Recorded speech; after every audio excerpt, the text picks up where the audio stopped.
Their travels took them to a cave where he and Takeda freed a man, Taven, encased in a stalagmite. Kenshi told Taven that his brother, Dagon, was the founder of the Red Dragon Assassin Clan. Dagon had not only murdered Suchin, but his and Taven's parents as well. Together, Kenshi, Takeda, and Taven lay siege to the Red Dragon base. This was the timeline unaltered by Raiden. Earthrealm had been destroyed by Shao Kahn, but Kitana had survived Armageddon and united the other realms to destroy him. Long-lasting peace was the result. Kitana awoke from this vision to find herself in the Netherrealm. She was not the queen of Edenia, but a revenant of hell, and she hated Raiden for it. Surprise attack and claim dominion over Outworld. Desperate, the Emperor called upon the Elder Gods to aid in preserving his sovereignty. They granted his request, invoking the most sacred of contests. Now, once every decade, Kotal Khan must enlist his greatest defenders to face Raiden's challengers in mortal combat. Accepted by his family, Kung Lao. Kung Jin set out to locate his cousin and found him in the Netherrealm. Raiden believed Kung Lao's tortured soul was forever trapped without Quan Chi's magic to free him. But Kung Jin knew the Shaolin was stronger than a sorcerer's spell. He vowed to help Kung Lao fight off. There he would have remained but for the aid of his cousin Kung Jin.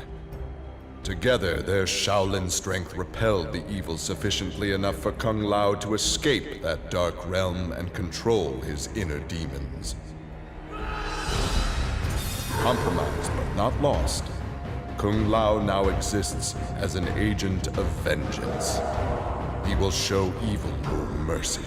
Shinnok's controlling power had descended into chaos. Liu Kang was no sorcerer or elder god, but his fighting skill was more than enough to beat Netherrealm's demons into submission. Liu Kang realized that Netherrealm was his for the taking, and that ruling appealed to him. He would assume Shinnok's throne and ponder the conquering of other realms. In an incubation chamber. Nearby were countless others, each containing an exact copy of her. Melina found she could read each being's mind and they hers. They quickly realized the benefit of so many fierce warriors sharing one mind. As they plotted revenge on their enemies, the architect of the Melina's awakening laughed quietly. From imprisonment had not gone unnoticed by the Elder Gods. Shinnok was no longer a threat, but Quan Chi's actions had given rise to a new power. After much deliberation, the Elder Gods contrived a plan to rebalance this power before it grew further. Free will was burned from Quan Chi's soul and replaced with a single directive.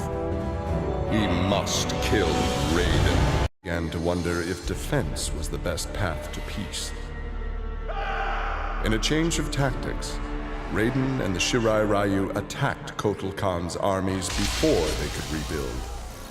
They decimated the Emperor's forces, leaving Outworld at their mercy. The victorious Raiden claimed dominion over Outworld. The first of many threats to Earthrealm had been removed. Stumbling upon a collapsed cavern, exposed during the crisis, Reptile was shocked to see raptors emerging from within. Unlike the rest of his race, these raptors had never left Earthrealm for the doomed realm of Zaterra, and thus had remained safe and hidden.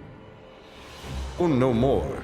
Reptile vowed to remain with his rediscovered people and reclaim their Earthrealm land. Scorpion offered to perform harakiri to atone for his offense. But Raiden suggested a more productive alternative. Instead of death, Raiden sentenced Scorpion to life. he imbued Scorpion with a small portion of the Jinsei's power, linking him to Earth Realm's essence. Scorpion and his Shirai Ryu clan protect the Jinsei and Earth Realm forever. To the denizens of the realms, they were not individual beings, but merely parts of a greater collective known as the One Being. Shinnok would merge realms and awaken him. Whole once more, the One Being devoured the Elder Gods. Shinnok watched with satisfaction. This reality had finally come to an end. Sleep and began to dream. Kano held Jax and Cassie hostage.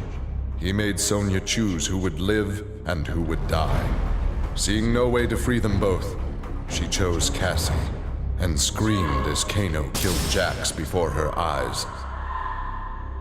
Still screaming, she was awoken by Johnny. He had horrific news. Jax was dead by an assassin's bullet. In reaches of Outworld, he found the answer. A female frost dragon with a clutch of eggs. With his ability to freeze, Sub-Zero hatched the Dragonlings. They accepted their Lin Kuei masters and their training as combat mounts. With a force of dragon riders, the Lin Kuei's ferocity became legend. None dared risk conflict with Realm. Mountain stronghold. Takeda discovered an actual dragon, a prisoner of the clan. The creature used its magic to divine the murderer's name, then transport Takeda and Kenshi to a faraway cave. There they discovered a man encased in a stalagmite. The dragon had said this man would also have reason to confront Su Qin's killer. Takeda began to free him.